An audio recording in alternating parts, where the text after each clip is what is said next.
this Monday 102 Power 102 Digital meeting with Mr. Richard, no Yes. less than Richard Noray. He's really does. I don't want to get swell-headed, you know. I don't want him to get swell-headed, but we have a good chemistry going on the show, and I enjoy it because I think it's one of the shows that allows persons, or that is people like myself and the other guests, to Yeah. be more open and more transparent in our views than they would otherwise be on maybe another media house. Yes, yes. That's Paul 102 straight up. Yes, and I appreciate that. I've never been told. I mean, and of course, you always have to be mindful, obviously, that what you say, you also have to be mindful of the station, because the station would also can be held responsible, which is why you have that 1 second or 10-second delay to Yeah. allow for, and that's understandable because people don't realize that when they want to sue, they don't actually go after the person who made the so-called defamatory comment, because Yes. they think they probably are a person of minor means. They go after the station. So Yeah. I'm always mindful of that. And in that context, too, I feel a lot of freedom, which is part of our Section 4 of our Constitution, freedom of expression and freedom of political expression also. Right, right, right. Good. Well, so many things are happening. Which Yes. one are you going to start with today? With today. Well, Mr. Nori and I had a little back chat before we started today. I'm always maybe a too transparent for my own good, but we did agree. We did agree on the topic, and you'll be joining us shortly. Yeah. It was in relation to, and it's a continuation of, in my view, of approach that our Prime Minister has taken with regard to not taking responsibility for when things do not go right, gets on his high horse, and classic deflection. Anytime he deflects, he gets angry, he raises his voice, just uses intimidation as part and parcel of that modus operandi.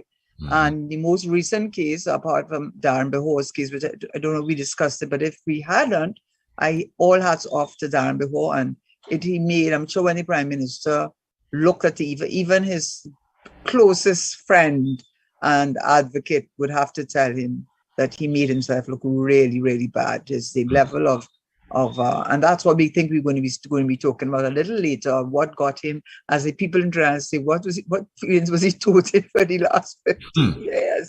But we're starting with, as we had agreed, the more recent comments, which I feel very strongly about, and that is the Prime Minister is, instead of dealing with the cause of the problem, deals with the symptoms, meaning that he's talking about how the school system, why we have so much violence in the society, why we have so much criminals in the society. He's putting it squarely in the hands, it seems to me, of the parents, and perhaps the lack of maybe two parents, a single parent, but the parental oversight. Of course, he does know that under the Education Act and the law legislation, when the child is in school, the teacher stands in what they call loco parentis, in the place of the parent. So during the hours that the child is within the school's care, they are performing the job of parental job. Yes. And in that regard, he's then saying that his whole educational system has failed these angels who turn into demons. But what really troubled me, and I'm going to be more forthright, because, well, I believe it is true, and people will say, oh, she's making it up, or she's being overly whatever. But I believe that there's always those dog whistle messages. Trump was known for that. You want to send a message to a particular target group, so he sent a dog whistle. He sent his code. And I believe that what he did, by usual deflection, not taking responsibility, but categorizing a whole group of young people. And I would think, based on the videos that were released into the media, online and so on, he's to talk about young Afro children. Now, he might deny that was so, but it is not unreasonable to conclude that that would have been the target. Now, there's so much violence in the society. There's domestic violence that happens within the walls of the house. How much of that violence do we hear about? How much of that is hidden? But be that as it may, I felt it, really, really irresponsible, and really, it saddened me, actually. It saddened me because it says to me, these children who were locked up for 2 years with this COVID-19, you saw the effort the government put in by the fact that 50% of them are doing over the exam. And that alone, we know that COVID would have affected them. But we know that the COVID did not affect the children who went to the private schools, these children who went to the denominational private primary schools. Yeah. We know that they put in place a system, yes, with the parents, but they put in place a system that made sure that their children did get high grades. And it's 2 years that we had of the COVID-19. Yeah. 2 years of having to teach in a virtually. And if the government cannot see that, and the Minister of Education cannot take some level of liability and responsibility for, it's just, I'm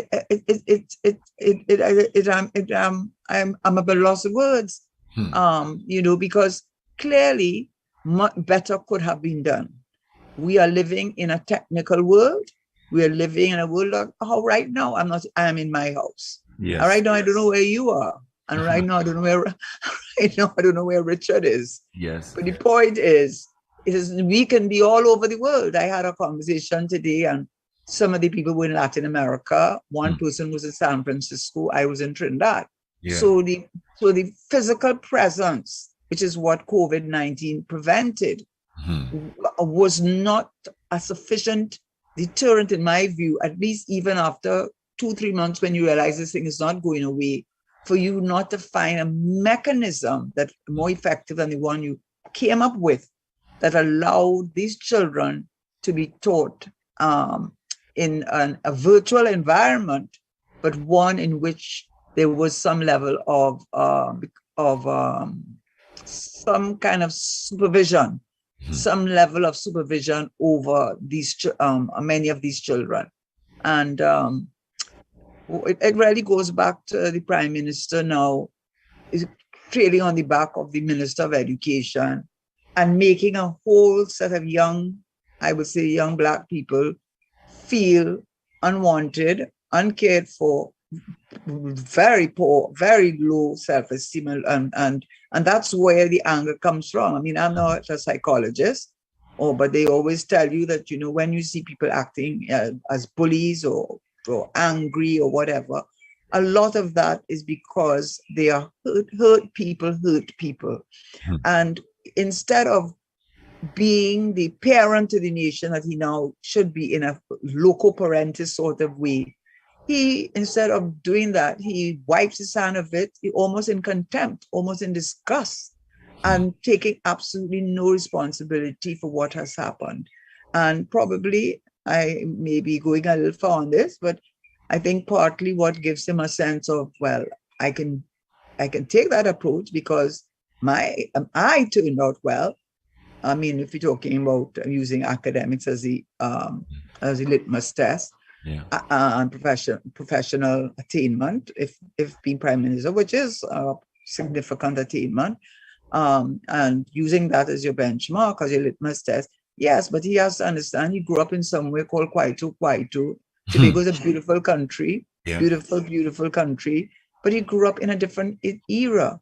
Yeah. He grew up in an era where there was very little of the temptations that they have today, very much more of the village taking care of the village, and a different environment. And many of these children that are turning out and after COVID-19 and exhaling as they seem to be exhaling, you have to know those are symptoms of a problem. They are not the problem.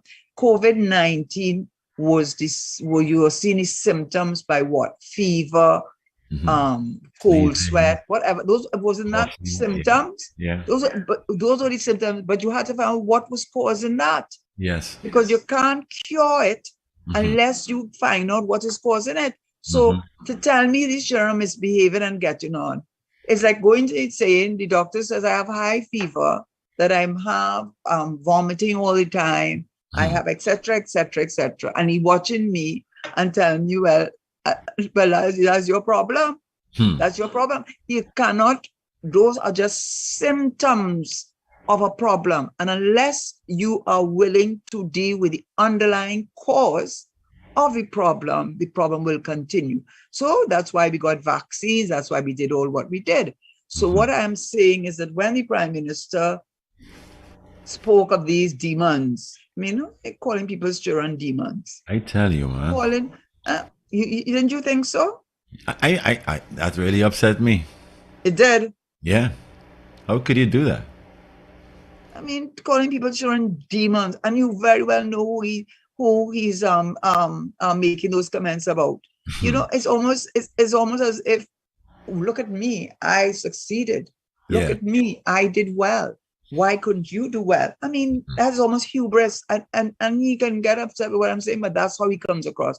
And part of why Mr. Noray told me 5 minutes, part of the reason.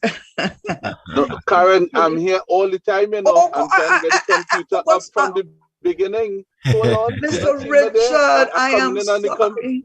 Yes, I'm listening all the time. Give me 2 more minutes, Karen. 2 more minutes. Richard. Okay, Richard. Okay, but I was going to make a point anyhow, which was not that the fact that you weren't there. I wanted to make this point. Many years ago, I was speaking. I will tell you who it was, but I don't think there's anything wrong with saying who it was. I think it was Clive Panton, and you know, he's well known for the work that he's done with Serval and helping the underserved and so on. And somehow I was in a small little meeting with him, and he said, and I got upset, and I told him, and he started the parent talk again, and I said to him, when you don't have a parental structure, that makes you more vulnerable. Yeah. That makes you more vulnerable. It's like if someone in the house got COVID and they didn't isolate, it makes you more vulnerable. But that is a contributing factor. It's not the factor. And I said, when people, with all due respect to you, when you say things like that, it lets a lot of people off the hook, because there are a lot of middle-class Trinidadians, who want to hear that. Why? Because it takes them off the hook. Because it says, well, look at us. A lot of them children going wrong too. A lot of them children going wrong, and they send them for treatment, or you don't hear about the children. But that, I'm not pulling down anybody's child, because nobody wants that for their child. But the point I'm making is this. A lot of those people take a solace in hearing that. You know why? Because it says to them, well, I am not to blame for what is going on with drugs and guns and murder in those communities, because it's because they don't have parents, because there's not a parental structure. We weren't rich, but we had a parental structure. So all I'm saying is, yes, having a parental structure definitely is a positive, but the lack of it is a great contributing factor to making you extremely vulnerable and easy to recruit. For example, Richard, I'm just going to say this. For example, when you might think I'm going off point, but it is relevant to the discussion in terms of vulnerability, because when you go to recruit, you make sure that you are recruiting in an environment, in a space among persons who are most vulnerable, more easily recruitable. If you didn't come and recruit,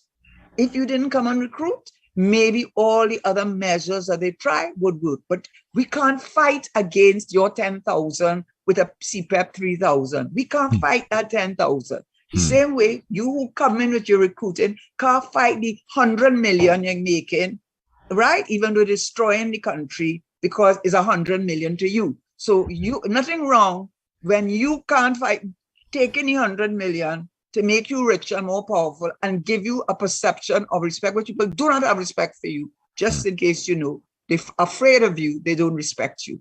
They do not respect you. They're just afraid of you. Just understand that. And when we do understand, you are protected. Okay, so just in case you living in La La Land and somebody makes you think that we in Trinidad, the 90 or 95% of us who not in that rarefied air, with few exceptions, because there are definitely exceptions to what I'm saying. Definitely exceptions. But you see those who are in that rarefied air that think that we respect you, we do not respect you. I for certain do not respect you. And I don't need to respect you because you have nothing that I want that you got the way you got it. But my point is that just as pedophiles, if I'm a pedophile, they tell you, pedophiles go to children's playgrounds. Pedophiles go to, where those little children go and play games. Yeah. But they go to watch the child who is there at 5 and 6 o'clock in the evening, still playing the games. Look at what they're wearing, or clothes that are not fitting them well. Same thing in the playground. And they recognize that child, for whatever reason, is a neglected child. And that's a child that is not being given attention. That is a perfect candidate for grooming. Because they are exhibiting the outward signs of someone to recruit. Similarly, when those who are, in my view, responsible for the symptoms that the Prime Minister spoke about, not the cause, he don't want to talk about the cause, he talking about the symptoms. So what you're saying is school teachers not teaching them good then? That's what you have to be saying, because they're in school most of the time, so you have a bad education system then. It's your own education. That's not what you were trying to say. You were trying to deflect your responsibility and put it on the parents, which some of them love to hear you say that.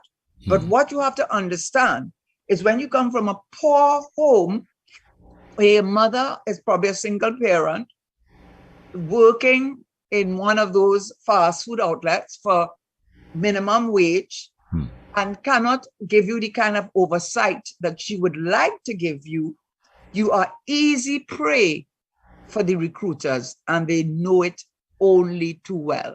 And when you get rid of one, it's like pruning. Anytime your tree getting out of hand and you want to go back more luxurious, you prune it, you cut it back. And it just interesting. So what I'm trying to say, the Prime Minister was very irresponsible, extremely wrong, and hurtful when he looked at what he knows is a symptom and treated as a cause, and his refusal to address the cause. He was refusal to say where does he think the unlicensed guns are coming from? Where does he think the money laundering that UNDP and all that is coming from? Where does he think that if the casinos that they have, if they are paying their taxes? What does he think? Let's hear what he thinks about that. Does he think that the drugs are coming in from Venezuela? If he thinks that, what measures did he put in place in the Southwest Peninsula to prevent it? What has he done? You're not talking about that. You're not talking about that. All you want to talk about is the product of that, and then putting the blame on these children. Another twist to it, Karen, is that anytime these riots and protests happen, it happened within the red and ready zones, Absolutely, because by now, I think now, when you talk to people more and more, of course, unless those who read to the dead and they, and they have a little contract and whatever it is, and and I'm not going to blame anybody for that. Okay, so I'm not going to be one of those who says they shouldn't. No, who am I to say that? If I have no money and I have 2 children to feed, right? I'm going to say I'm not going to take the URP job and the CPF job. No, I'm not going to say no. And then and then that makes you even more vulnerable to the informal trade, and they know that. But because I think why you got it from the red and ready areas, one, unfortunately, and I have to say so, it's always those red and ready are always lead the charge to change. And during the Black Power Revolution of 1970, I'm sure you've listened to Valentino on that, and there was a whole film on it, and they interviewed some people, and they said when you go in the banks, like used to be Barclays Bank, that's how the penny bank started. That's how unit trust started, you know. That's how unit trust started, you know. This is a hurtful thing.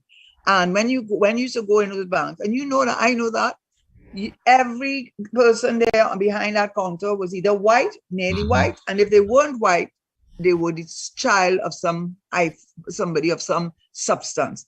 In the banks, in the financial sectors, in the oil fields, in the airplane industry, everybody was a certain color. So when they had the Black Power Revolution, and all of a sudden you couldn't walk into, I'm not calling the names of the family-owned businesses because they lost nearly all of them because they were really good business people. They just had networking and they controlled everything. And so many of them have lost a lot of their financial power. But when they went to school, I went to school at St. Joseph Convent. Those girls didn't do A-levels and they were bright. Why do they have to go and do A-levels for? They don't have to do A-levels. They're going down the islands, or their parents sending them off to England or to Canada or thing. And then their sons who go in St. Mary's. If they get 2 or 3 subjects, they got a lot.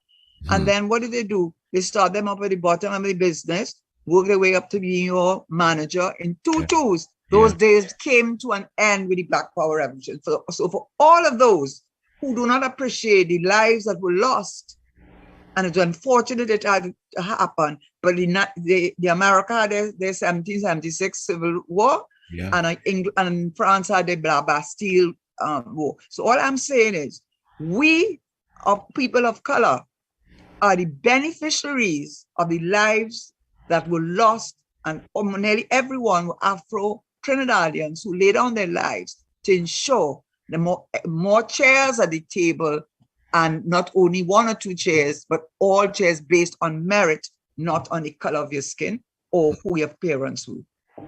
Yep.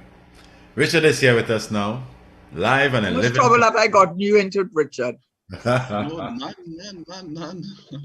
I was listening from the beginning. It's always a pleasure listening to you, and it's a greater pleasure always seeing you, Karen. And there you are again.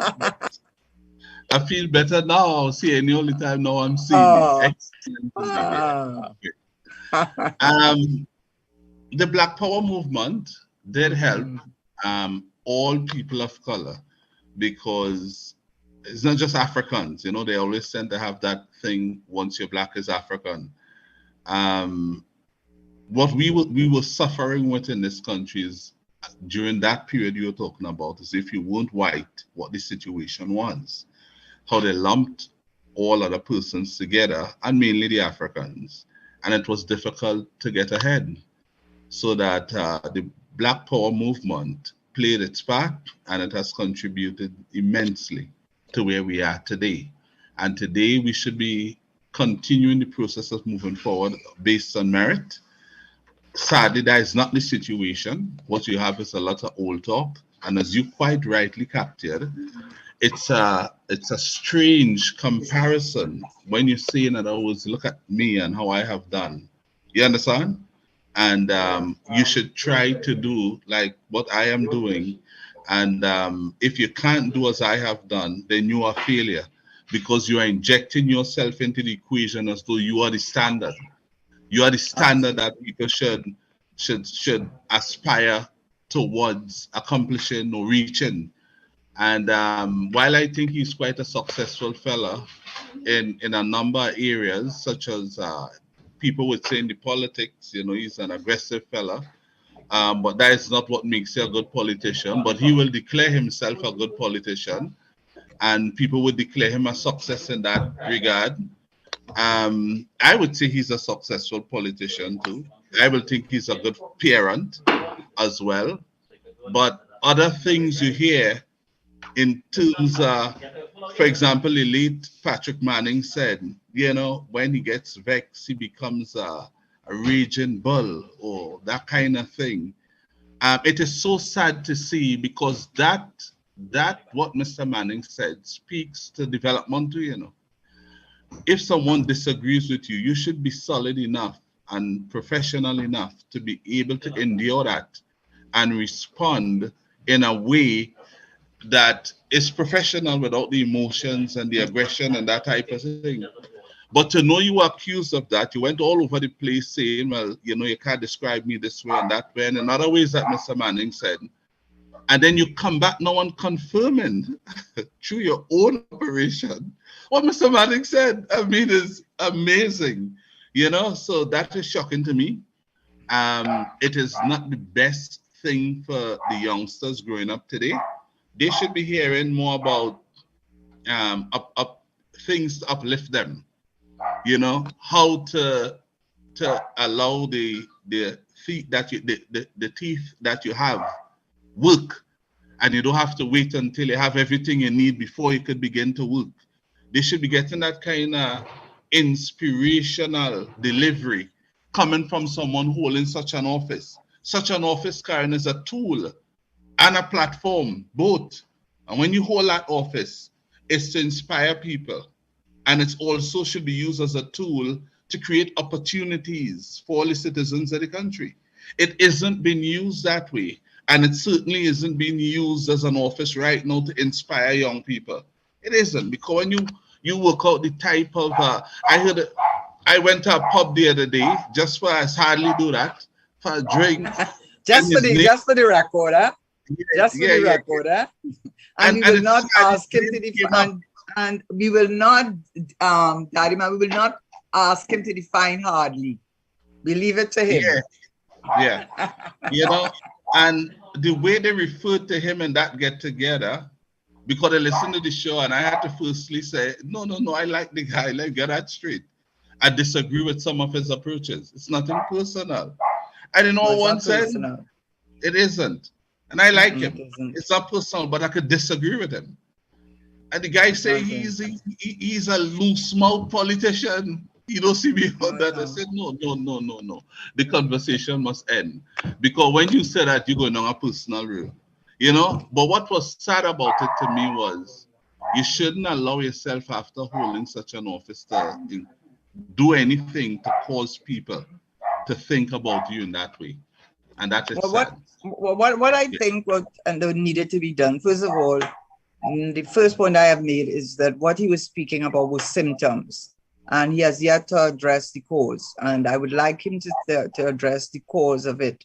And he can't be serious. He's an intelligent man, and he knows that, well, he's insulting our intelligence if he thinks that we think that the simple reason for the how these children have become is because of poor parenting. Definitely that plays a role. Nobody's saying no. It just adds their vulnerability. What I thought he could do, and what I think he should start doing far more, is starting, because, you know, even with the 2020, and the 2013 is a version of the 2020, which is a version of UNDP's 2010 development goals. One thing they said, it's not poverty that causes unhappiness or riots or dislocation in a society. It's not the poverty, you know, it's the inequality. It's the huge gap between those that have and those that have. It's not the poverty itself, but the inequality. And in fact, the UNDP's goal says we will not have sustainable development if you do not decrease inequality. So what I was going to say is, we've had enough talk for 7 years. They are very poor in implementation. They did the Anthony Watkins report 2 years and we haven't seen it. There's another one. I mean, it's so many, you lose track of them. He does it, he says it. So all of that is not done by chance. I don't think that when the Prime Minister says what he has to say, maybe afterwards he might think, well, maybe I should have said it a little differently, or maybe this time it didn't work. But don't for 1 minute think that when he says what he says and how he says what he says was not pre-planned and pre-thought. He's not anyone's fool. But what he should do, in my view, is rather than take this attitude of 50 years ago, which we knew didn't work, just criticizing, is say, you know what, we need to put in place, and I have given the Minister of Youth, the Minister of Agriculture and Agro-Industry, we not just a one this and a one that, a one experimental thing. In other words, set up a whole system where you have agriculture and an agro industry and training. What the Minister Cummings, which I already said, regardless of all what's going on with him, and as you say, we tried to separate, and I do separate that. I think you can replicate that, and take these children, because we need to grow more of our own food. The thing that America has and Canada has and Europe has is food security. Energy, not so much, but food security they have. What we spend a lot of money on is on food. 80% of our food is imported. And I looked at the last, or it may not have been the last, but nearly the last Central Bank Monetary Policy report. And it said that we imported 20% more. And it was for the bars, the casinos, and the restaurants. Now, I don't mind the bars, casinos, and restaurants, but I do mind the casinos because I just think it's about money laundering. But what kind of restaurants? The one where you're paying them the $17.50 per hour, and you can't mind a child with that. So what I am saying is the Prime Minister should have come forward with a solution and said, I have spoken to the Minister of Agriculture, the Minister of Youth and Community Development, and we are implementing a system which will save us on our food import bill, will help us to develop an agro industry for export and also for export to the Caribbean and to the wider community. It will also cut down the lifestyle diseases, diabetes, and so on, and allow us to divert so much of our foreign exchange into creating entrepreneurs who they own their little business, might be just paying them $6,000-$7,000, but it's encouraging them to own their business, eventually paying taxes, eventually contribute to the development of the country and feel part of the country as opposed to being so isolated. That is the plan he should come with. Come with a plan for these students, because what is at the top of the list now is food security. Sri Lanka, you heard they burned down the president's house. President had to run somewhere with his deputy. They started swimming in the pool. Who wasn't swimming in the pool was playing the piano. Who wasn't playing the piano was playing pillow fight. Who wasn't playing pillow fight was playing football, all in Sri Lanka in the president's house. Why? They have no money, no foreign exchange to buy food or fuel. So what we should do and what we should try to concentrate on is developing a whole area where we can create food replacement and agro industry and take a whole set of these young people and just replicate the system together with the Faculty of Agriculture. Remember, before University of West Indies, it was called the what of agriculture, something of agriculture. It was so University of London, they had this school in studying tropical diseases and so on at UE. So we have a wealth of educated people in agriculture, and we can partner with the Ministry of Agriculture, partner with community development, partner with the Ministry of Agriculture, as I said, and the University Faculty of Agriculture, and create all of these things. It can be done, and let them become entrepreneurs, contributing to the food security, reducing our food import bill, and eventually becoming entrepreneurs in their own right. That's what he should have told them. Don't tell them they are demons. Tell them we have to find a way to make your life fruitful and fulfilling, because when it's fulfilling and fruitful, you are contributing to the country called Trinidad, and your country, contributing to your country, to your people. And that's what we want for you. That's the message he should have sent. And that sounds like a much more appealing message, Karen. Where in calling someone a demon could be uplifting? Yeah, well, I mean, I just want to say this. People as such. Yeah, but you know what I don't want, maybe because I was in in politics. Sometimes politicians, I'm not saying that's what he did in this case, because I am not privy to the inner workings of this cabinet or this government, but I will say that sometimes when they want to distract you from the real issues of the 50% poor performance in common entrance, when they want to distract you from or the educational system failing these young people, when they want to distract you from that, they say things that are very, very controversial and very abusive. And therefore, the conversation does not go to finding solutions, but spending our time saying, we heard him. We heard him. We know what he said. We know that he is used, in my view, and I don't think I'm wrong. I do not think I'm wrong. He is doing his usual deflection. He is making those who are of the middle class, of which he is the member of parliament for many of them, do not feel bad how these children behave, because you are good parents, and that's why your children get into the right school, or if not the right school, just send them to private schools. Right? So don't feel bad about that. It's not your fault. It's not your fault. It's the lack of parents. Let us get past that. It's 7 years now. What he should have done, past the demon talk, he shouldn't have said that, but he said it deliberately, in my view, angel to demons. He knew that would stick with people. He knew that could be a headline the next day. The man is an experienced politician. What we have to do is call him at his own game and say, okay, Prime Minister, there are demons, la, la, la, we heard all of that. What are you going to do about it? What is your plan? What is your plan? That's what we want. I don't want another study commission for Anthony Watkins, who I like. I do not want another economic advisory board that fell apart in a year. I do not want a pariah thing that up to now, that fall apart. I do not want the letter that was supposed to be written about whether the AG was wrong about the Ian McIntyre. I don't want about the CL Financial Commission of Inquiry that up to now can't see the light of day.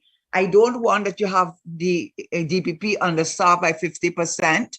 I don't want to hear that. I want to hear solutions. That is what people want. They didn't put you there to give them problems. They get you there to give them solutions and stop the blame game, because you did not. All it's doing is helping you personally and privately for your own political agenda. That's what it's about. But if you care about these people, long time you should have called in the Minister of Agriculture, call UV Agriculture Department, and call in somebody from Holland, because they're the second largest global exporter of food in the world, although they are so small, and put together a team in a week, 2 weeks. You have a lot of material already there, and start not one fish fry off the thing and then say it did something. Have 20 fish fries. You have a model, just like how KFC, and Subway and Pizza Hut. You think I bet you if I go to Thailand, I'll find a Pizza Hut and I will know it right away, because it look like Pizza Hut and it's selling Pizza Hut food. You don't have to reinvent the wheel. You get one model for this tiny country of 1.4 million people, and that cohort that you're dealing with, and you start a program to deal with an issue that everybody recognizes is the food problem, which is a global problem. Start with food security, food export, and agro-industry. How hard is that? Take your 3 ministers, tell them to go on a retreat for a week, bring in a consultant from thing, sit down and come with an implementation and start the program going. And you go from region to region and you start rolling it out, and supplying the massive stores and the big groceries and the small groceries with the foods and the products that they are making. How hard is that? I don't understand. How hard is that? You are the Prime Minister, you are the CEO, you are the chairman. I am a shareholder. And you are the chairman. I am not to come to you and tell you, you shall pause or sit down and work out the answers so that my shareholding in this country will go up from $10 to $20. How hard is that? How hard is that, Richard? No, it shouldn't be that hard because... And don't talk about the demon talk because he wants you to talk about that. No, that's what they want us that. to When waste you said that I'm in full agreement, that was for headlines. That was and to distract us, so you start talking about that. So that people say the Prime Minister called people demons, and as you talk for the next 2 weeks. Right. And this one calling and that one calling. And guess what? You're no closer to dealing with how are you going to deal with those 40,000 to find them in to assist the nation in dealing with its food import bill, including all of those high-end products, some of which I buy. If I want to buy it, guess what? Tax me. And if I don't want to pay the tax, I wouldn't buy it. Parents who could afford it, they will pay for it. You go and get me in trouble, Richard Noray. No, I said those who could afford it will pay for it. No. You don't say that. Next thing you have people looking for me, eh? Right? You making people looking for me. Because you can buy imported food, people can look for it. I know how desperate people in the country, they're that bad. Come on, Karen, come on. Let me join you. I am one stand accused of purchasing imported food too. So you're not alone. That is not the point. That is not the point. That's not the point because we live in a global community. So people will say in a global community, if you start, but there are ways and means that every country puts subsidies indirectly on dairy. The government helps the dairy producers by providing subsidies for wheat in America, for corn, because if they didn't do that, they will have so much corn and so much wheat on the market, the prices will slump below the cost of production. So all of them do it. All I am saying is this. Let us be fair. Nobody's trying to make it a communist country or take away people's freedom. What we're trying is to build up the country. We're trying to build the country. We're trying to find a place for these young people. And I am saying we are not going to go down the conversation about demons anymore because that's what he wants you to do. That's what he wants you to call up and think. And how you could say the Prime Minister said that? Yes, they really demon that whatever. And the whole conversation about demon and angel. And guess what? What we should be talking about is these are the symptoms. You are the chairman. You've been there for 7 years.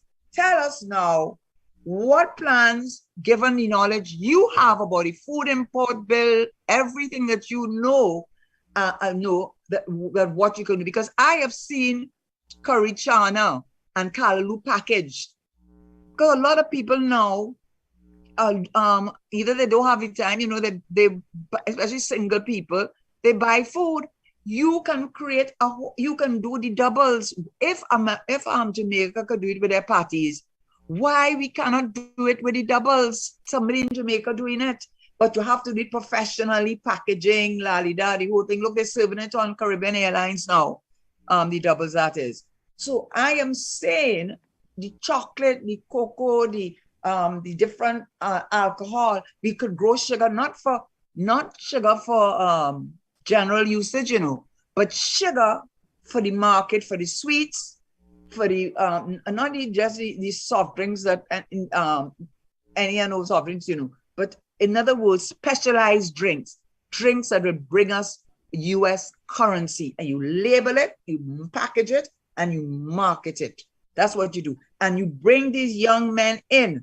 And you teach them, because they will have not all, but a good bit of them will have an interest because they will see themselves moving up the ladder and becoming a businessman. That is what he should have said instead of the thing. But that is his mindset, you see. His mindset is that he is better than the rest of them. And he's better than the rest of them because he comes from a poor Black family and look how he made it. And if you didn't make it, it's because you don't, but he very well knew it is like taking a pedophile and putting him in one of those places that they play those games, and the child is there 6, 7 o'clock in the evening with torn up shoes, and you know very well that's recruit number 1. Yeah. So don't play those. So Prime Minister, let me just tell you, I don't want anything to happen to me, but I am just telling you this, that if you think that their population is fooled, you are fooling yourself. And emperor with no clues. And if you think that those people, for whatever reason, you seem to feel that you must cater to them through legislation and policies or whatever it is you feel that is what you should do, because that's how it appears to me. And you feel it's okay to make these young Black men and women, girls and boys feel like nothing. If you feel there are not many people like myself who do not see through that, then you are fooling yourself. Be a prime minister and be a leader. Well, Karen, well said. I think after 7 years, as you said before, the gig is over. We could tolerate that. I thought you forgot that saying. No. I mean, for the first year or two, one could have said, he's still getting in the groove. But they said they were ready. Yeah. 91. He was sworn in since 91 as a minister, We in 2022, I mean, it's a long time here at the highest level in Parliament, and many of those years he was a minister, And today he's prime minister. He must have had a plan for this country by now after all those years. He must have had an idea and the aspiration to become prime minister. Since 1995, he signaled that. So he must have had a plan. That was the excuse me. That was it was just to become prime minister? No. Or so it seems. Or so. Well, he must have had if a you don't plan, have a wait, okay then. Plan. He's hiding it from us all. He's hiding it from us and from himself. So he wanted to be prime minister. He cannot find it. He did it so many years ago. That he's hiding from us, perhaps. Because he did it so many years ago, he cannot find it. But the one thing he remembered at the top of the plan, on the front page, which he did not throw away, plan number 1 to be prime minister. Then the rest of the plan, somehow, it got lost, it got thrown away. Because if he had a plan, 7 years down the line, you are seeing that you realize that when you're talking about the value of our GDP, gross domestic product, going up to 180 billion, do you realize that has nothing to do with productivity, That has to do with inflation, meaning the value of what? The energy goods have gone up. It is in spite of them that has happened. In spite of them, that has happened. And up to now, I have not heard, I may be wrong, he may have answered. You does the automatical movement of inflation on an annual basis that is responsible for that largely. What is this? You are viewing the increase in the value of those things. You're tying it to inflation. No, because the value of the things that he's talking about are the energy products, ammonia, potash, and those things have gone through the roof. Oil is $112, although I read in the Central Bank Monetary Report, we're spending 830. I don't want to get it wrong, I think let me get it right. I believe it's 335 million US per year in importing fuels. Right. So with one hand we export, and the other hand we have to pay for the fuels. But no, what I'm saying is that when you look at the at how the economy is doing, if you read the Central Bank Monetary Report, one of the indicators, because you have to try and, well, I am not an economist, but I think I know enough by now, and to be able to put the pieces together, to put those pieces together. So if you have we have a low inflation rate, I think it's 3 point something. Now, if the economy was doing well, consumer confidence was there was borrowing in the market, there was economic activity, foreign exchange, foreign investment, that would be good, because most of the thing of the Fed, which is Federal Reserve in America, and our central bank, the thing that they try to do is to control inflation, which is in trying to ensure that the price of goods that you purchase from a basket of goods, which will be your food, transport, housing, does not go up, or does not go up significantly year on year, because most people's salaries do not go up to keep up with inflation. And after a while, you might get yourself into what you call hyperinflation. So my point is this: the inflation rate is low, but that inflation rate is more a function of what we call cost push inflation.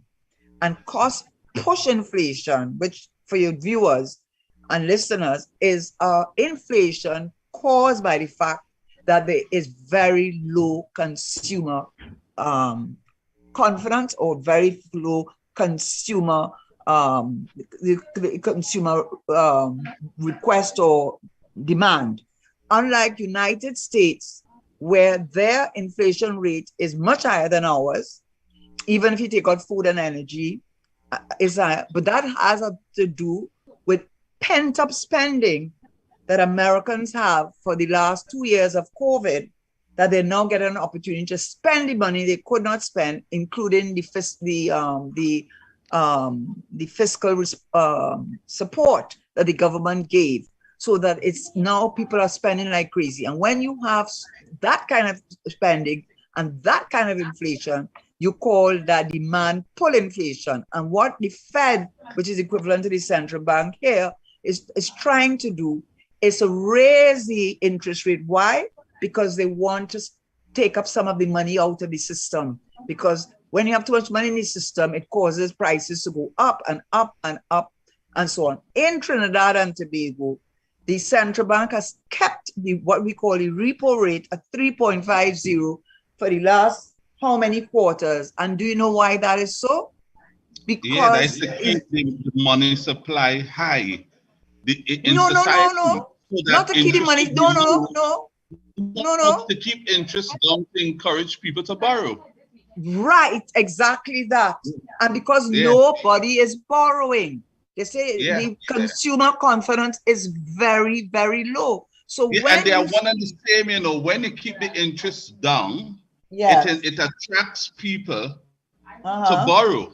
The more, and once you are invited to borrow, it should, the commercial banks get the signal through a low repo rate to increase the supply of money to the economy. Exactly. And it works in a cyclical way, because as the inflation goes up, the interest rate will be pulled up, and then the central bank would say, no, it's time to cut that. Then they would raise the repo rate. Or they would issue a bond, what they call a special type of bond, which is standard, which they don't allow the money to enter back into the system. But what I'm saying, this is the point I'm making. I don't know what the government has to be proud of, because even with the inflation rate, it is not a function, which it should be, because a country would like the inflation rate not to be high. It's not a function of an economy that's doing well, but it's a function of an economy that is sluggish, where there's little demand, little consumer confidence, as a result of which the central bank is keeping the interest rate low, hoping that consumers will start to borrow. And it has not happened. Another thing too, which I found interesting, I find we need to look at it in more detail. I was trying to get to that. When you look at the inflation rate being low, not because of the economy thriving, but because there's no activity and there's low consumer confidence. That's why the inflation rate. Yet your food, everybody have to eat a food. Everybody have to eat a food. They mightn't be able to pay the rent, but they have to eat, they have to feed their children.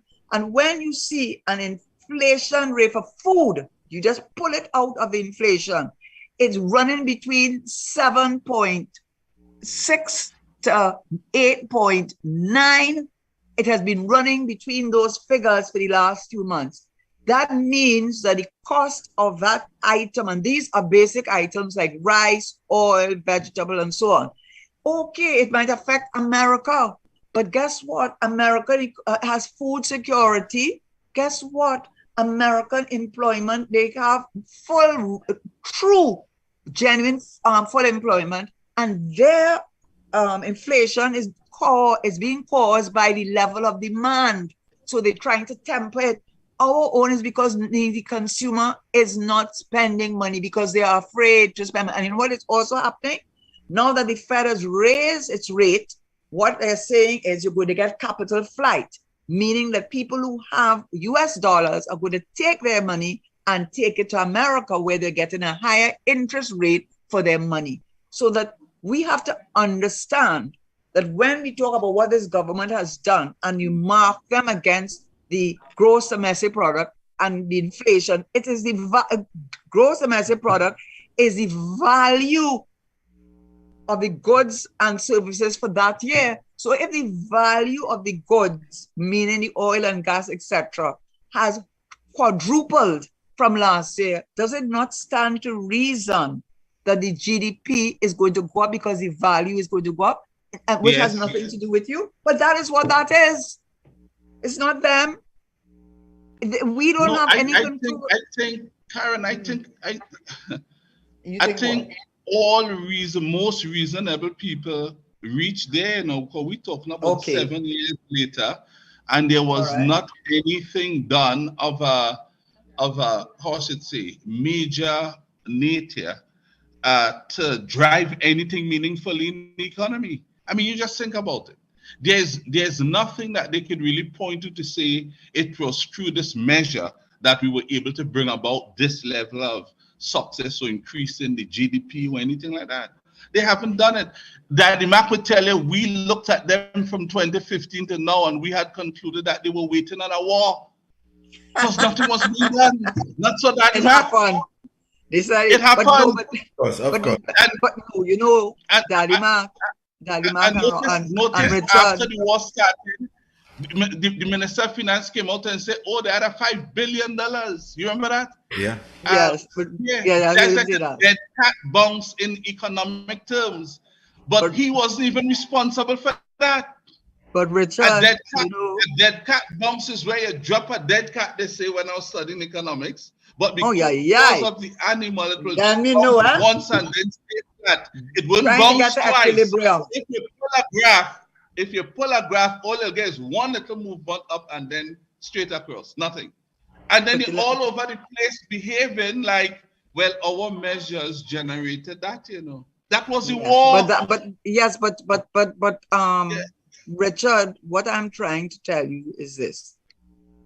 When the Minister of Finance gave his media review, he gleefully, with the greatest amount of self-deprecation, and I mean, he was so amazed at his own brilliance that he was to clapping. He brought the GDP from 140 to 180. But what I am saying is, we're educating our public that GDP is a result of the increase in the value of goods over the last year. And what were the goods? Push effect of inflation. Right. Yeah. So what I am saying is, what you saw happen is because the price of urea, the price of potash, the price of ammonia, price of methanol, and price of that gone right through the window, as a result of which the value of our goods in end of quarter 2021 going into 2022 went up through the roof. Not because of productivity, not because they introduced a new area of production or foreign exchange. It had nothing to do with them, and they boasted. And he said they put in money in the HSF. I have asked him to please. He's told Dr. whoever, I can't remember the gentleman now, but the doctor on the opposition side, when he asked him how much he put in the HSF, he buffed him up. He buffed him up after he boasted about that. And then he said, and we have not increased our debt. All those naysayers. And then a week later, he said they have to go and borrow to pay the back pay. Right? So I don't know who it is and one of the things they don't seem to want to do is establish that National Statistical Institute, because I go and I have no argument with the CSO, by the way, because they're employees. I am pretty confident that they can't say it because they're public servants, But I'm pretty confident that the reason why they don't do more and haven't done more is because they're not funded enough. And one way to stop somebody from doing something you don't want them to do, but pretend that you want them to do it, is to say that you are going ahead with a national thing. And when time comes to give them money, you don't give them money. So how are they going to do it?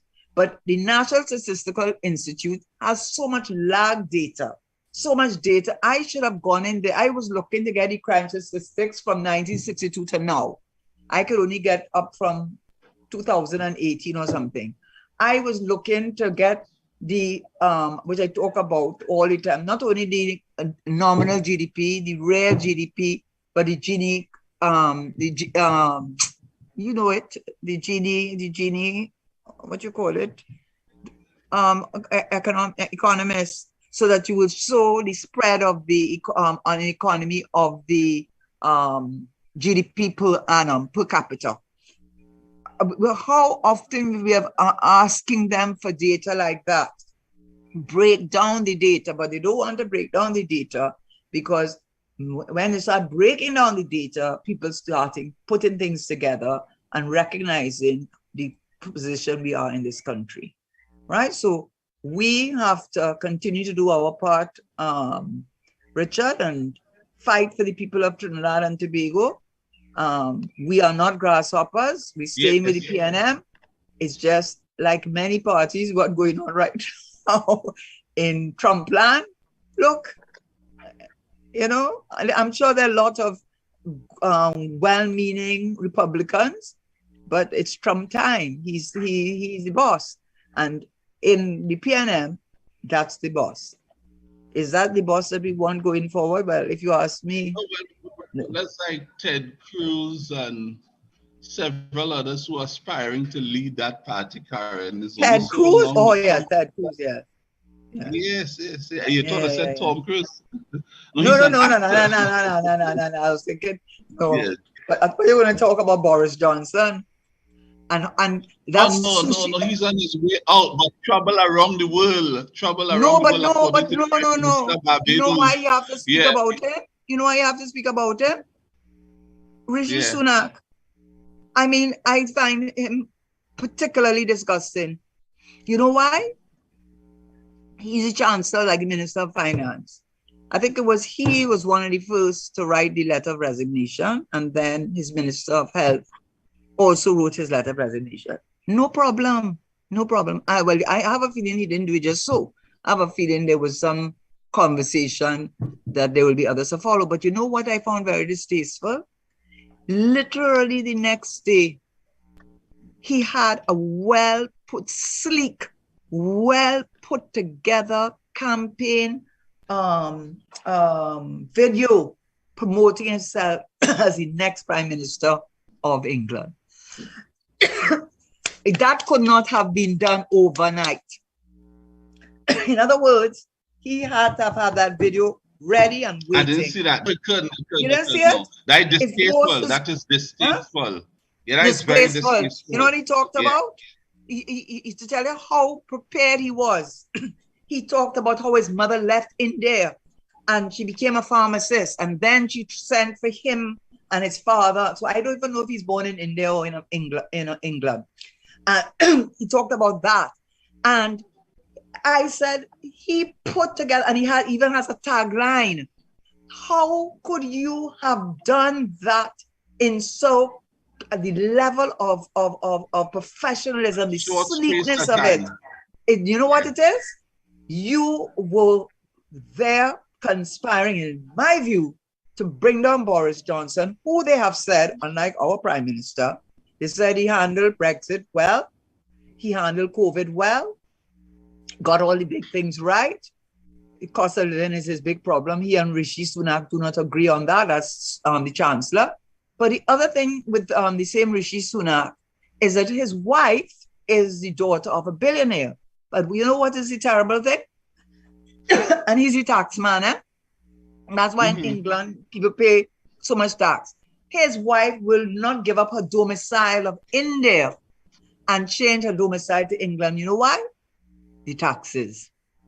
And that's who wants, and that was your Minister of Finance. His wife is a billionaire from India.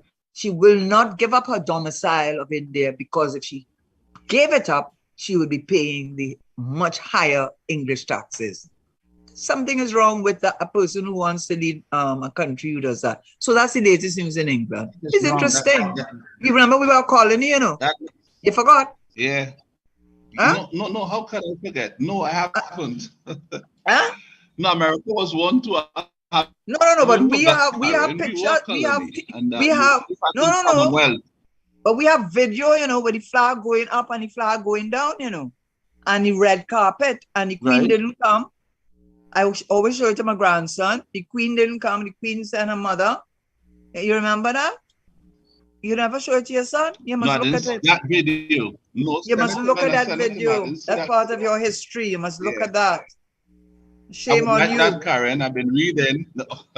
Karen, come on. That's why. I only say that because I watched it. That's like me saying I'm going to Europe for vacation. That's what you were doing. I only tell you that because you know why? I already did it with my grandson, whose name is up there. And I told him about Capildeo. I was very careful to tell him that it's Capildeo. Huh? Yeah. I told him send me the video sometime. I'll look at it for sure. Send me the video. Huh? You must look at it, you know, it's really a good thing. Send me the video of that sometime if it's no, you just go online and you can see will look at it. That's what I did. And I actually acted out Capildeo and Eric Williams going on the BOC plane and telling the Queen, meeting with the Queen and telling the Queen, we want to be independent. We don't want to be your child. We want to be on our own. And I outlined it for him and showed him at 12 o'clock. You see the British flag coming down, and we see the Trinidad and Tobago flag going up, and they're singing the national anthem. Oh, what a proud moment! Yes, what a proud moment! Yeah, of course. But sadly, in 2022, we're not living that proudly, if I must say so, and that's sad. Tell us. Let's change gears just a little. Two things before you go. I know we have some time. One, we didn't discuss this before. I had a look at this time. Monkeypox seems to be impacting the Caribbean now. And it looks as though, I have to say that, although my understanding is that Jamaica has the first case and the person got away, and now we are being told expect more persons to have it in Jamaica. He ran away, he absconded. Caribbean. Huh? He absconded. The one, yeah, but they got him. That he was captured. He was recaptured. I have him back, right? They don't know whom he mingled with during that time, but the good news, they caught him by himself. So although he might have tried to escape, he's come across as being responsible. You know, what have we done in terms of preparation, Karen, knowing that it is inevitable that this type of pox will come to us in Trinidad? Are we ready for it? Well, when I say ready, are we ready to respond to it effectively, Karen? Well, from my little knowledge of it, it's definitely not as it is a virus. It is somehow, I think, related to smallpox. A doctor who I was talking to only today about that actually said to me that, you know, one of the things that he's not saying that he's telling anybody to do it, but he himself would take the medication that he used when he had chickenpox, because there's some relationship between the two. I asked him if we had any cases. He's in a good position to answer that question.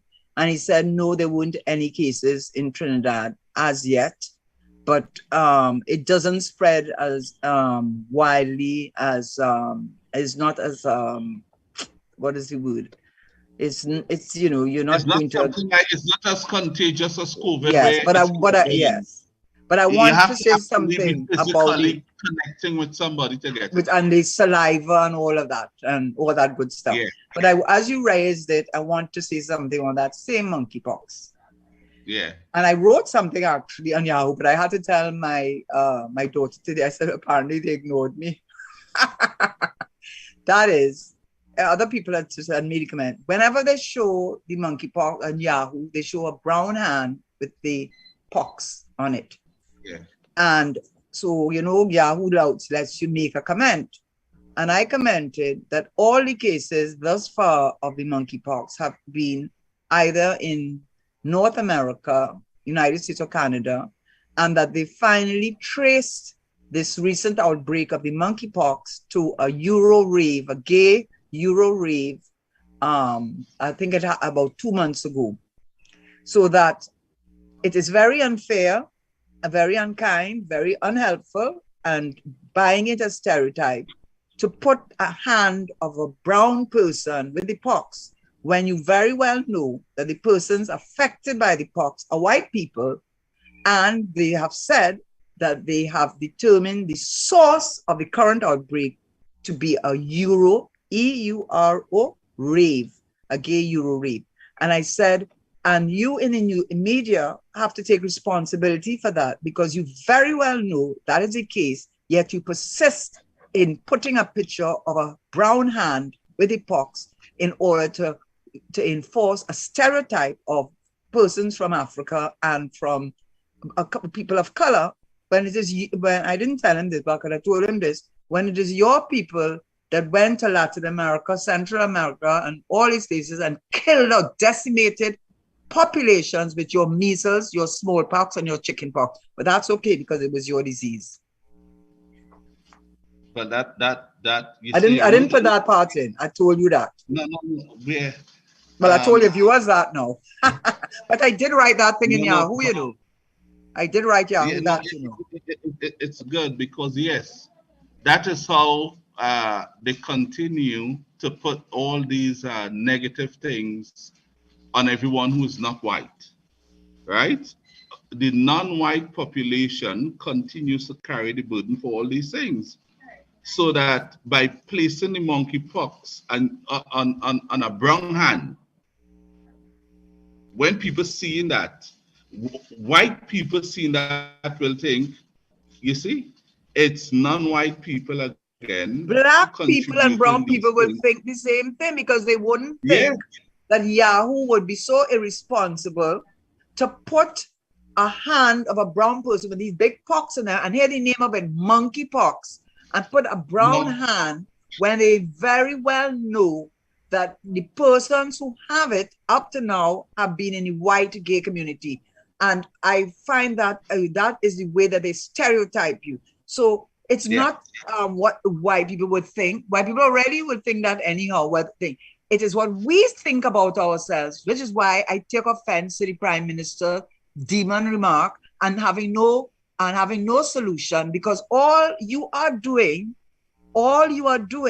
is reinforcing a negative stereotype which the world has already given you and which you are perpetuating, not for the good of the country, for the good of your own ego. That's how I look at it. Because if Yahoo cared, they would stop doing that, because they know it is not true. And yet they keep on doing and building into a false narrative, and they wonder why there is so much of this antagonism. You always seem to be having to defend yourself.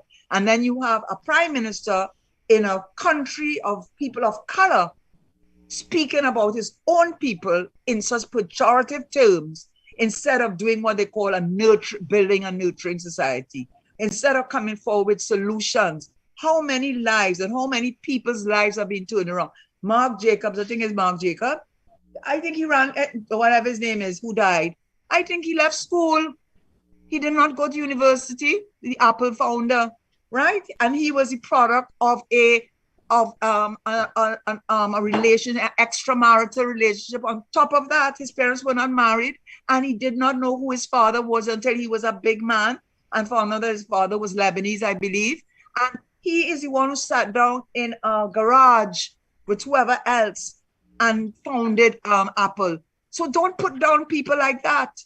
Don't put down people like that. We wouldn't have Apple today if they took on that attitude, right? Not every, and it's. I am not saying there are some who are near do good. We know they are. Oh God, every society has it. Every family could tell you about a cousin or uncle who is the God, he's a trouble, since he's smaller. Every family have it. No matter if they hide it in the deepest closet, in the deepest skeleton, every family has it. All families have it. So don't pretend that all of us have that. That keeps us humble. But most people, if you give them a helping hand and a nurturing hand and help them and guide them, they will do better. And those who don't do better, well, they were never going to do better. But you're not helping them by demonizing them. You're not helping. How are you helping them? You there being part of the problem then. And you want to lead? And listen, I am taking his position. Guess why? I don't want a job. I don't have a job from them. I do not want a job from them. I want no part of this government. I'll be PNM, yes, for this government. And I am not looking for anything for them, which gives me the freedom to say what I want to say. Because I am speaking and saying things that a lot of people think, but they cannot say it understandably because they could lose.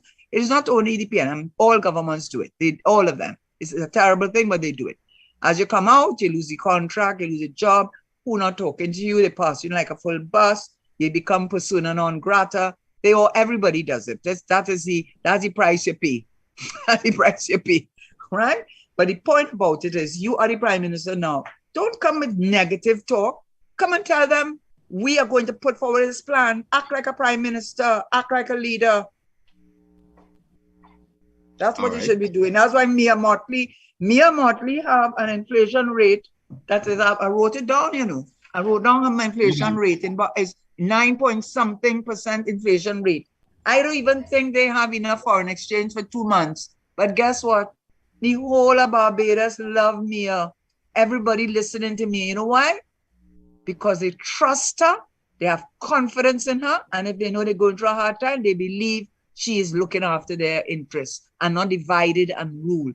And the last point on that was when I was doing research on Heritage and Stabilization Fund, you know, Norway and Sweden always come at the top of the Human Development Index. Always, those countries, the countries that Trump likes.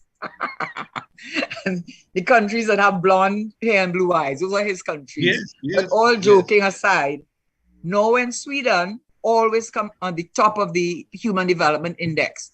And when they look at Norway, you know, they have a fund just like a heritage fund, but, you know, and the basic premise of the fund. But do you know what they said about Norway? They said that the people are prepared to pay the very high taxes. You know why? They trust the government.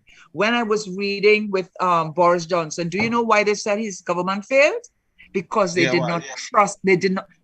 One reason, everyone to a man on both sides, they said he lied too much, lie after lie, and they could not trust him. They could not, because you know, he got in trouble with his minister of his deputy chief whip, Mr. Pincher, who's well-earned name, I might add, who had a proclivity to interfering unsolicited. He was gay, men who may or may not be gay, but in all occasions unsolicited. And he resigned the day after doing it twice in some restaurant or whatever. In any event, why Mr. Boris Johnson is resigning now is because he says, I never knew he was like that before. He sent out 2 junior ministers to say the Prime Minister had no knowledge before that at all. It's the same thing with the party gate when he say, no, I didn't know that. Could you imagine in England, their Prime Minister had to resign, not because he made a big error in terms of running the country, but because the people do not trust his word. No, and that is good grounds to cause the Prime Minister to resign.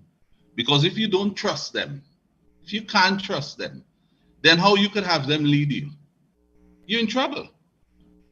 You understand what I'm saying? It is as though you get up every morning and anything you hear from your Prime Minister, you have to look at what is the opposite to that. You'd say the antonym. You had to look for that because it ain't that he's speaking about.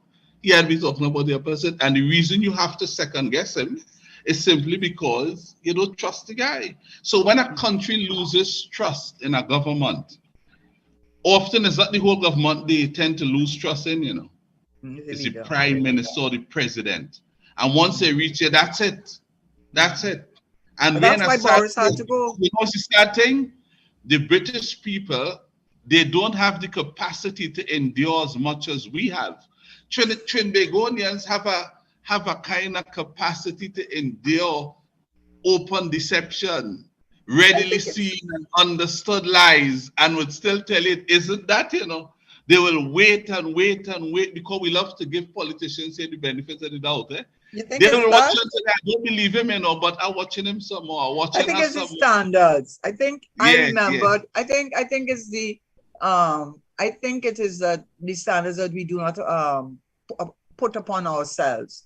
I think that has something to do with it because I remember having a discussion with someone over the self-financial issue and the whole pyramid scheme and using essentially what is trust money, that is people's savings in retirement savings, which they put into the whatever, I can't remember the name of the fund off the top of my head, but in any event, and making sure that you had assets that could match your liabilities in the fund, and that's under the act,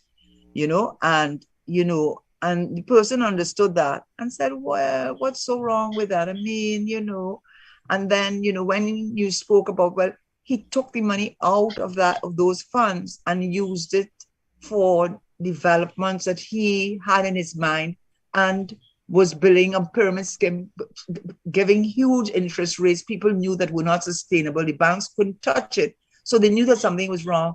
And to them, I think that's why they call it white collar, because to them, he wasn't really doing anything wrong. So if your standard is, and I think that's a very respectable person I was speaking to actually, if that is how they feel at that level, then you could understand why, if we flip the switch in Trinidad, why the Prime Minister would not resign if he would to lose the trust of confidence, unless he move a no confidence motion, which they, by the way, did just a few weeks ago.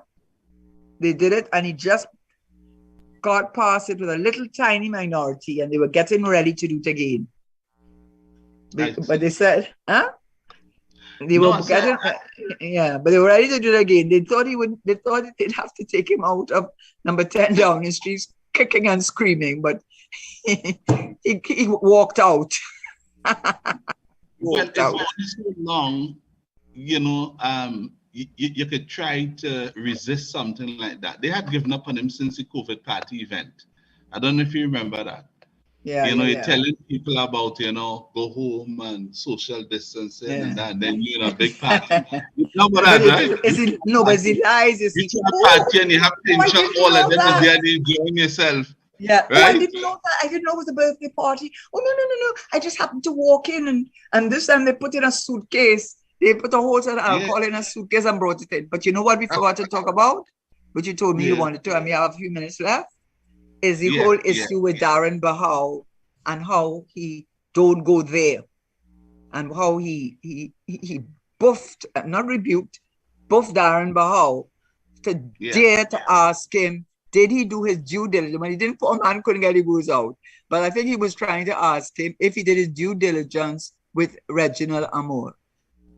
So let me just give it thing. You think the Prime Minister didn't know that question was waiting for him? Absolutely. You don't think the Prime Minister already had planned that how he was going to behave in a dignified manner? Of course. And make sure, but he didn't anticipate. Everything happened from the side of the Prime Minister, to me, was no accident. Absolutely none. You were there? No. From what I saw on television, no accident. No. And the poor Darren Bahau, he had my admiration. Never raised his voice. Was not to be. He came across as a true professional. Daddy Mac, we praised him here, Not so, Daddy Mac. Yes, we did. We praised the fact we said we're going to bring him here and throw a party. For the way he composed himself. I'm telling you. Yeah, and after the Prime Minister had finished, he went straight back to his question, And you know what it was? From you. Anyone else has a question? And they took the microphone from him. You know what the Prime Minister didn't? This is my thought. It doesn't have to be correct, but my view is this: he did not anticipate. I don't know what Darren Behau looks like, but he's very soft-spoken. He did not anticipate that Darren Behau would have the temerity to persist with the question. He thought, too good buff, and he will intimidate him enough as his usual. And then he would shut up and not ask. But what he did not anticipate, that Darren Behau would not raise his voice, would speak calmly, and keep asking the same question. And the Prime Minister then got into a true rage because he could not believe the audacity of this man and talking about he's behaving dignified. That is the most ironic statement. And then talking about, you remember that? A pain in court. And when the Express thing, they said, I think the Prime Minister makes I didn't even use the word appearance in the land date matter. All right? And he said, you know what that means? Well, in a case, they have a plaintiff and a defendant, what that means. And the most important thing is, which I wish Darren Behau would be allowed to ask him, Prime Minister, after your success with the judicial review, which you were correct, because I myself had dealings with those people, and I could tell you from my own experience with them, he was not wrong to have after my experience with them, he was not wrong to have his misgivings. I mean, really. But after he was successful with the judicial review application, that the Integrity Commission had no right to send to the DPP the so-called conclusions on the land date matter without first giving it to him, which they did the same thing to me. I heard about my wrongdoing when Kamala stood up in the Parliament and read out a letter from the person who was the acting DPP, who Mr. Manning vetoed her appointment as DPP. She was the one who handed Kamala the letter, which, by the way, made no sense because CLF is a private company and she knew that, but that's why I have no respect for a lot of holders of positions. No respect, Hand it to Kamala to read out, knowing the piece of legislation could not apply to me because Clico and CL Financial are family-owned companies. They're not traded on the stock exchange. They're not state enterprises, and they do not come under my purview. And you gave it to Kamala to read out without giving me. I heard it going back to Barbados when a reporter called me to tell me they're reading out a letter in the Parliament. So I understand how he felt because they did me the same thing. They're dishonest, and so I understand that part. When they decided to back down, when they backed down? When I got my very good lawyers to tell them, please let Mrs. Tesheira know exactly what is the criminal wrongdoing that to which she's saying. One, because if you do not tell us within so and so, she's going for judicial review.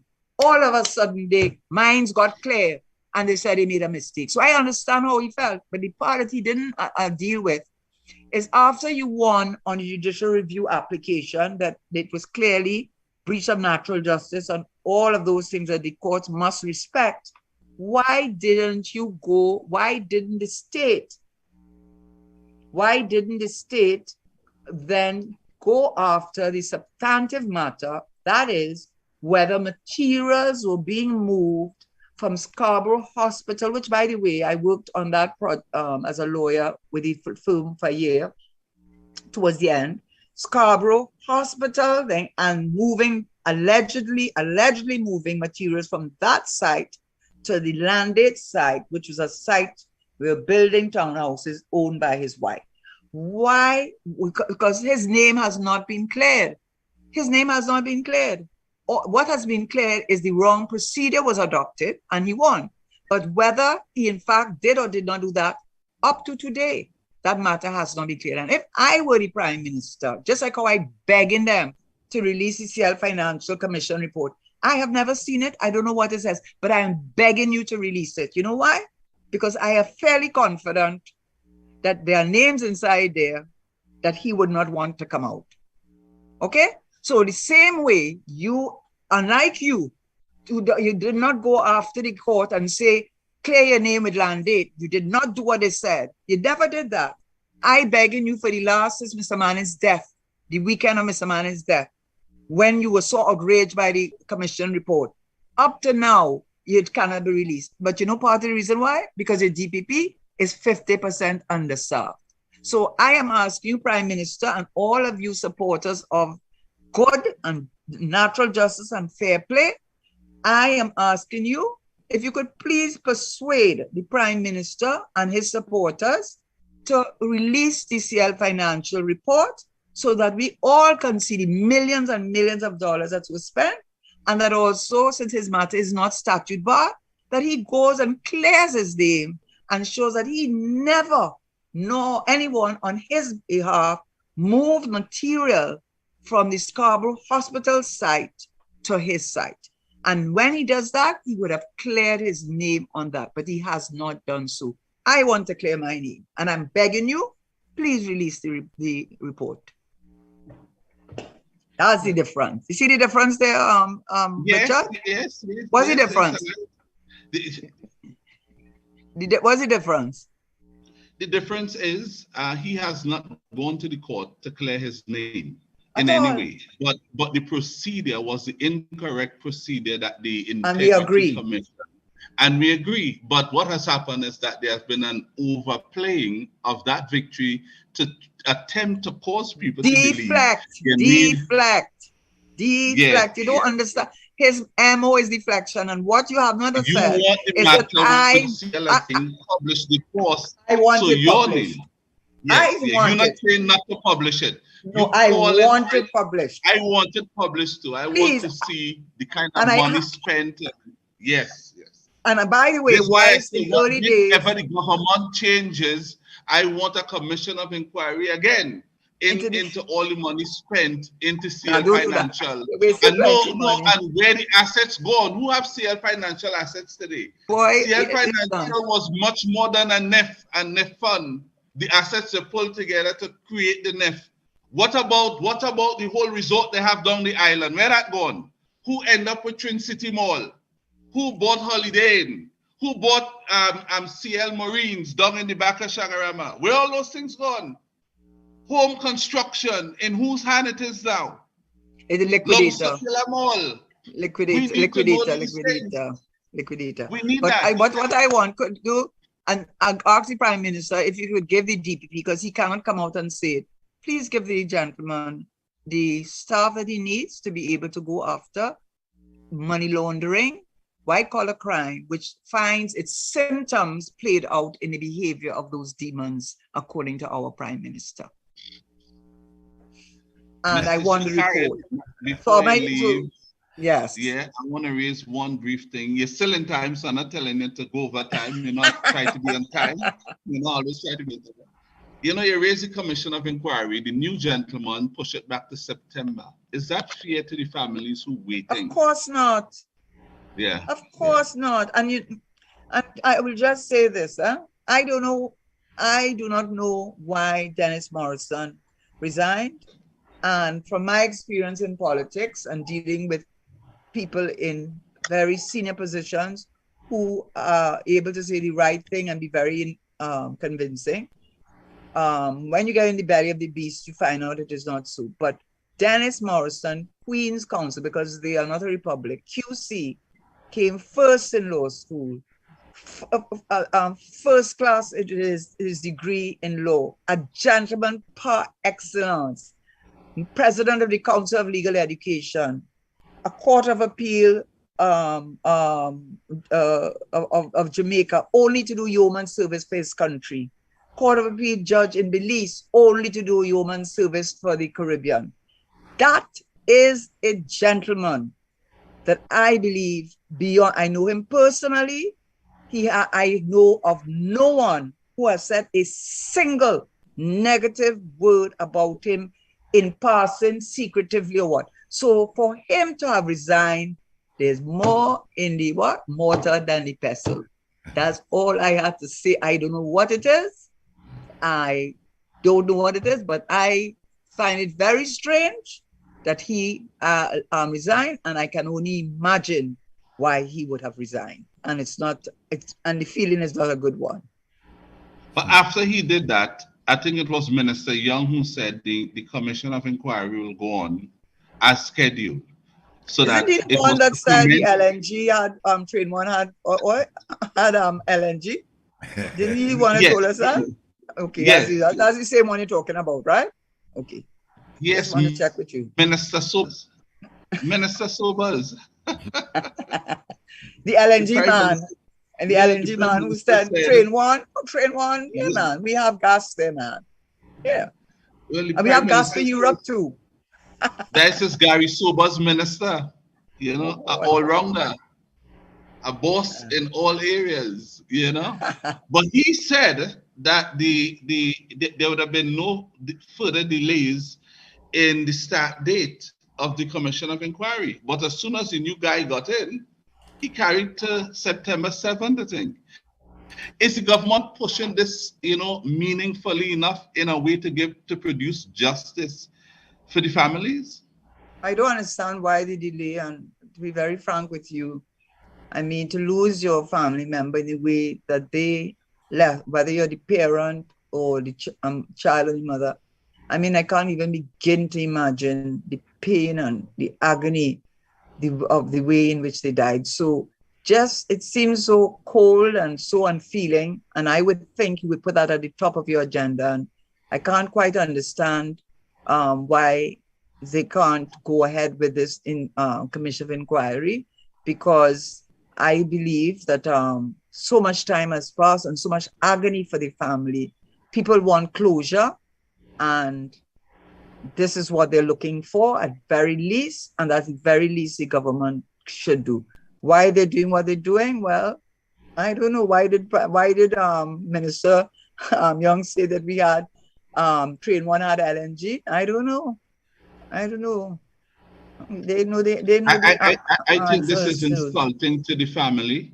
Of I think it's course, coming across quite uncaring to them. very And much one so. could start to extrapolate from what has been going on a conclusion that perhaps they're afraid of something coming out that they want time to kill. And if that is the case, I mean, how that could be fair? 4 persons died in Karen. I And this don't is the think. response. This is the response state. Well, what I would say as being a lawyer, and of course, all lawyers never give advice if you don't know the facts. But on the face of it, it would certainly appear to me that both the independent contractor and Paria will definitely, under OSHA, under the legislation, and under the common law duty of care to your employee, under those principles and under the statutory principles, it seems to me, just based on what has come out to date, of course, I think it seems that there's a lot of liability there. And of course, and what I think is not the money so much, it is what I think it's probably they are concerned about, I would think, is that when you're dealing with issues of negligence, because it will be an action in negligence will be the heart of it. One of the things that they say is the whether you're not only have a duty of care, but remoteness of damage, whether it was reasonably foreseeable that the damage of the kind that occurred would have occurred. And I suspect that when you go through the books of Parium and maybe the private company and even allowing them to operate, I suspect that the equipment, the setup for the equipment and everything was not in keeping with international standards and had been done like that several times, and they had been lucky and had no upset. But this time, they did not go that way. And I suspect, I do not know, but I suspect that if that is the case and that kind of evidence, and they bring in these experts who say, yes, if you're doing that type of work, this is what has to be put in place, this is what has to be done.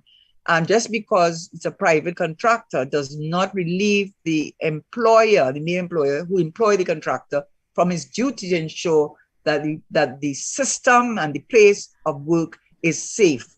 And so I have a feeling that they did not come up to the international reasonable standards, and that they will not be able to say that it was not foreseeable. In other words, it was an accident no one reasonably could have foreseen.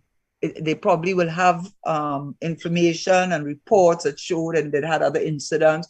So all of that is occupying them. That's what I think. I have no insider information, but I feel that is part of the problem on both sides, that they both were operating to save money, clearly not save lives, and that what they and how they were operating was not in keeping with the standards and requirements for that kind of very, very, very dangerous undertaking, and that they knew that there was a danger.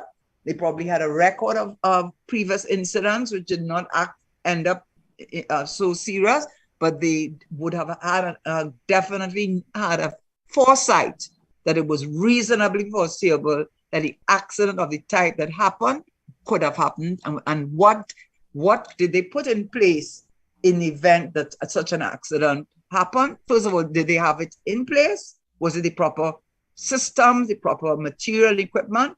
And then secondly, even if you did have that, what systems were in place for an emergency response to an incident like that? And I suspect that when you start to drill down, both from the pariah side and from the independent contractor, you will find them wanting, because the pariah does not get away from the fact as an independent contractor, because they have a responsibility when they're hiring the independent contractor that they do their due diligence with the independent contractor.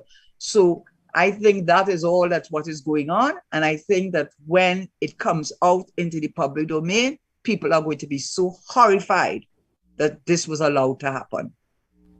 So it will not just be the money, it is the lack of concern for life. Now, by the way, please do not write me and tell I was giving an opinion based on information and out there and using my legal knowledge. I do not know if that is the reason, but it is not an unreasonable conclusion for one to come to. And I did not say it as a fact.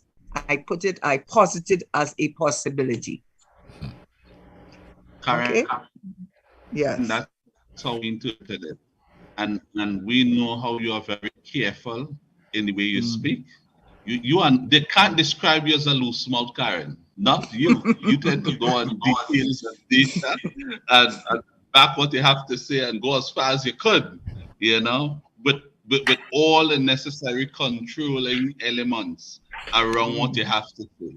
You're very guarded, but quite candid as well. And that's why we entitled to hear your view.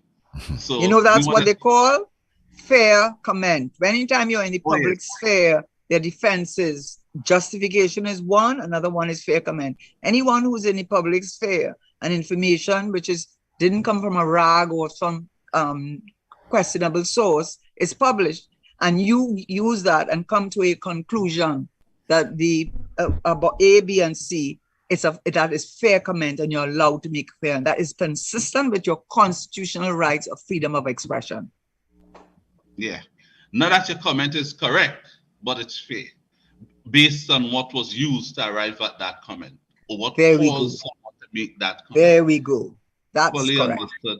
Yes, I mean, come on, Karen. And the lawyers who are listening, I think they fully understand. Yes. This is the sad moment for me and so many of other persons, Karen, when they have to go. We look out for you again on Monday. As I come to the day, it's not going to be a long one because today's Monday. Last week it was Tuesday. Up the That's road, correct. But I have a longer wait. Oh my dear me. So long I had to wait to see you and hear you again. But and we'll be here waiting for you again. Thank you so much. Enjoy the rest of the evening. My pleasure. Yeah. And all the best to you, Daddy Mark, everyone, and especially your viewers and listeners. I hope that I contribute in some way to your understanding or your viewpoint on these issues. You don't have to agree, but To at our least benefit. It's to our benefit. that's it. Yes. Okay, I'm Thank going. you so much. Yes. Right. Okay, Until bye-bye. Monday. That's Enjoy the nice. rest of the Bye-bye. evening. Okay. I will. Bye. Straight ahead, we got the news, Richard. Yes, Daddy man. Power 102 Digital. Yeah. We sound like home. Power 102 Digital. Streaming 24/7 on